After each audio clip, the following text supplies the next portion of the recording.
Mais um capítulo da novela do viaduto da Galeria dos Estados. O Buriti agora recuou, por enquanto, da decisão de recuperar o viaduto que caiu no Eixão Sul.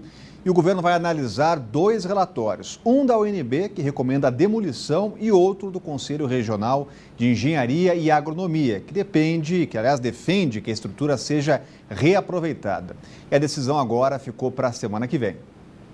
Em menos de 24 horas, depois da UNB divulgar o resultado das análises técnicas e recomendar a demolição total do viaduto que desabou no Eixão Sul, o GDF recuou na decisão de recuperar toda a estrutura, pelo menos por enquanto.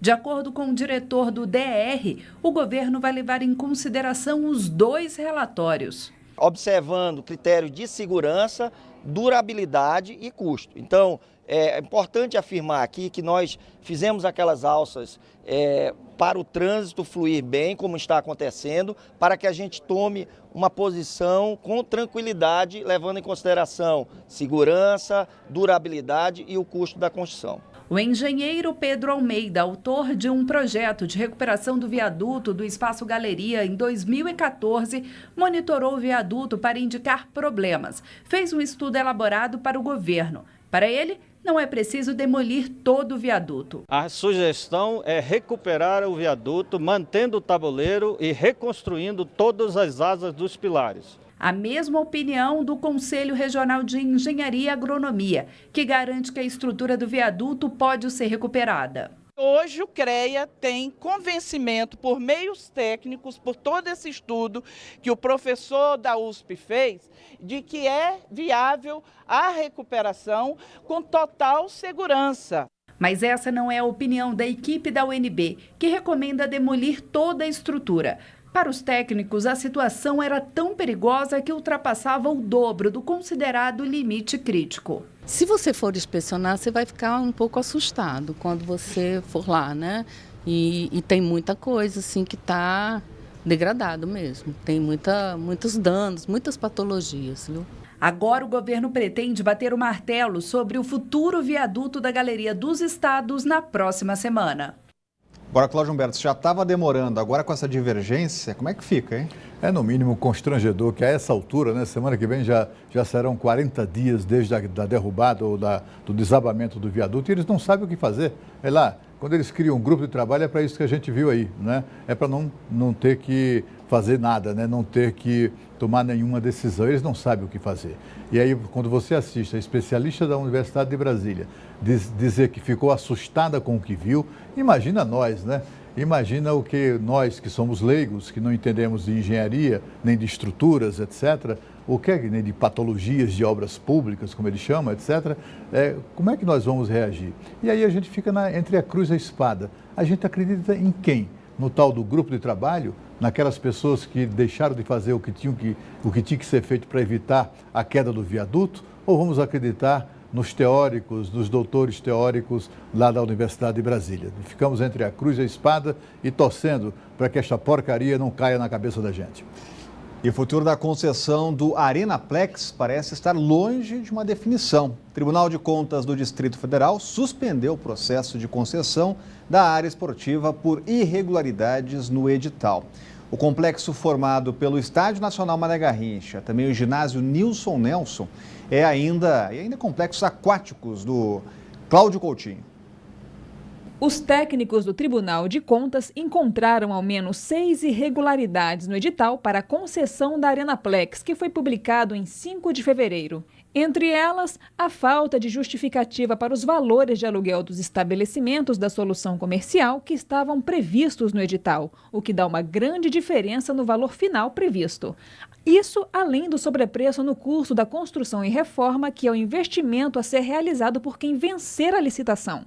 A Terracap tem o prazo de 5 dias para a manifestação, que passa a ser contado a partir da notificação oficial. A agência não foi notificada, mas antecipou por meio de nota que tomou conhecimento da decisão e já prepara os esclarecimentos.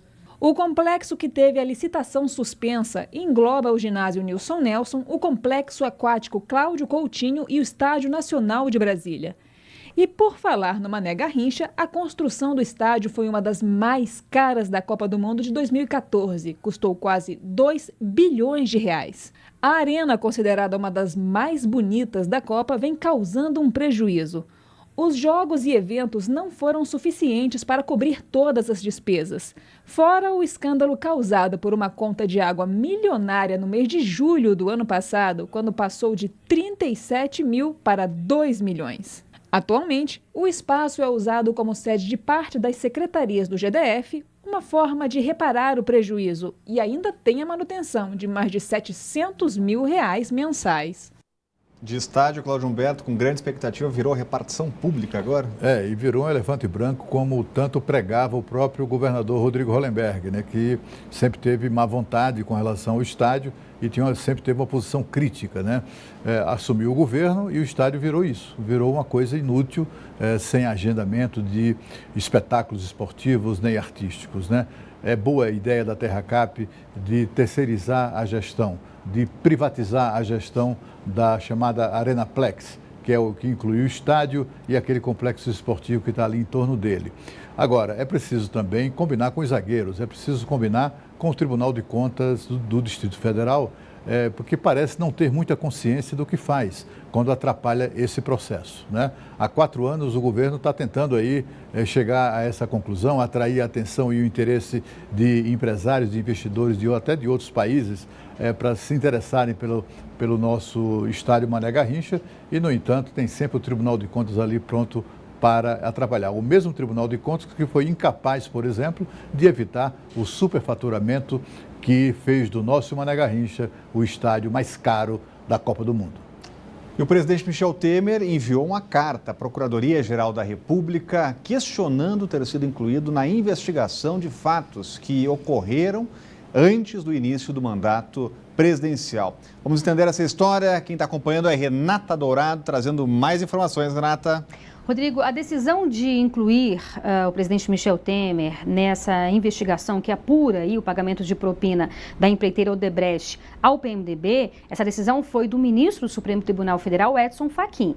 Então, de acordo com delações premiadas de ex-executivos da Odebrecht, houve um jantar antes mesmo do presidente Michel Temer ser presidente, ou seja, quando ele era vice-presidente da República, houve esse jantar no Palácio do Jaburu e nessa ocasião ficou acertado aí o pagamento de propina de 10 milhões de reais da Odebrecht para o partido do presidente Michel Temer, o PMDB. Nesse posicionamento aí da Procuradora-Geral da República, ela diz o seguinte, olha, de acordo com a nossa Constituição, o presidente em exercício, ele não pode ser responsabilizado por crimes cometidos antes do mandato, mas ele pode sim ser fiscalizado. Então, nessa carta que o presidente Michel Temer enviou à Procuradora-Geral da República, Raquel Dodge, há um entendimento de juristas de que o presidente da República não pode sequer ser investigado por atos cometidos quando ainda não era presidente, ou seja, antes do mandato. Nós separamos ainda um trecho dessa carta aí destacada, onde o presidente Michel Temer diz também que envia os documentos por mero interesse acadêmico e que não vai se insurgir contra a decisão do ministro Edson Fachin, nem poderia, né? O presidente encerra manifestando respeito às manifestações da procuradora, já que tem certeza de que são guiadas por convicção jurídica. Ocorre que aí houve, né, esse disse-me-disse de que o presidente Michel Temer estaria pressionando a Procuradora-Geral da República. Depois dessa carta, ontem, o ministro Carlos Marum também falou com a imprensa, disse que não há essa pressão, que o governo, obviamente, não está pressionando a Procuradora-Geral da República e que esse documento foi mais para um debate jurídico. Pois é, debate jurídico. Agora, olha só, Rodrigo, hoje, o presidente Michel Temer, ele cancelou uma viagem que ele faria para Minas Gerais, iria participar de uma cerimônia, cancelou essa viagem por conta das fortes chuvas e ele foi para São Paulo, onde vai discutir, junto com aliados e também junto com advogados, as estratégias aí de defesa, seja com relação a essa nova investigação aí, e seja com relação também àquele decreto dos portos, onde o próprio presidente disse que ia mostrar os extratos bancários dele durante esse período. Rodrigo. Obrigado, Renata. Cláudio Humberto, agora investigações lá no Supremo Tribunal. Pois é, olha, a tal da carta do presidente Michel Temer foi escrita em português. É só você ler a carta e ver que é um texto muito cuidadoso e ele, que é constitucionalista, ele é considerado um dos maiores constitucionalistas do país. Na verdade, ele está provocando uma discussão com um debate sobre esse assunto com a própria Procuradora-Geral da República, que ele nomeou, que ele escolheu para ser Procuradora-Geral da República. Não tem pressão nenhuma.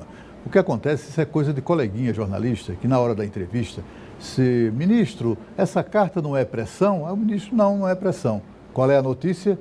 Planalto nega que esteja pressionando e tal. Na verdade, é o jornalista querendo dizer, querendo insinuar com isso, que houve de fato pressão. E, na verdade, é só ler o texto e ver que não há nada nesse texto que indique qualquer tipo de pressão do presidente da República. Essa discussão é uma discussão apaixonada, apaixonante ali pelos constitucionalistas, porque envolve a figura do presidente da República, não é a figura, pessoa física do Michel Temer, mas do presidente da República. Quando se fala em que o presidente, a Constituição proíbe que o presidente seja processado por atos cometidos antes do mandato, o processado ou o investigado é exatamente para que o presidente da República, não fique sujeito a esse tipo de constrangimento que está ocorrendo agora nessa investigação. É essa a discussão dos que defendem uma blindagem total da presidência da República. E a seguir, a mais nova série do Band Cidade está de dar água na boca. Prepara aí o papel e a caneta. Toda semana um chefe de cozinha renomado traz uma receita especial, claro, para você. O Band Cidade volta em seguida.